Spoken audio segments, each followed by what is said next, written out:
আপনি কি কখনো খেয়াল করেছেন যে বিড়ালের ঘাড়ের পেছনের অংশে আলতো করে একটি ক্লিপ আটকে দিলে তারা জাদুর মতো কিভাবে একেবারে শান্ত হয়ে যায়?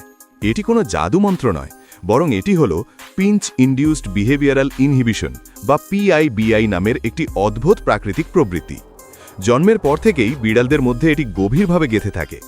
মা বিড়াল যখন তার ছোট ছানাদের বিপদ থেকে বাঁচাতে এক জায়গা থেকে অন্য জায়গায় সরিয়ে নেয়, তখন সে তাদের ঘাড় কামড়ে ধরেই নিয়ে যায়। সেই সময় যাতে ছানারা ছটফট করে পড়ে না যায় বা শিকারীর চোখে না পড়ে, তাই তাদের মস্তিষ্ক স্বয়ংক্রিয়ভাবে এই প্রতিক্রিয়া তৈরি করে। তাদের হৃদস্পন্দন কিছুটা কমে যায়, পেশি শিথিল হয় এবং তারা একদম নিস্তেজ ও শান্ত হয়ে পড়ে। তাই যখন আপনি কোনো বড় বিড়ালের ঘাড়েও ক্লিপ লাগান, তখন তাদের মস্তিষ্ক মুহূর্তের মধ্যে সেই ছোট্টবেলার স্মৃতিতে ফিরে যায় এবং ভাবে, মা আমাকে ধরে আছে, আমাকে এখন একদম চুপচাপ থাকতে হবে। বলতে গেলে এটি হলো প্রকৃতির দেওয়া বিড়ালদের নিজস্ব একটি স্বয়ংক্রিয় পজ বাটন। এরকম আরও ইন্টারেস্টিং নলেজ জানতে ভিডিওটি লাইক করুন এবং চ্যানেলটি সাবস্ক্রাইব করুন।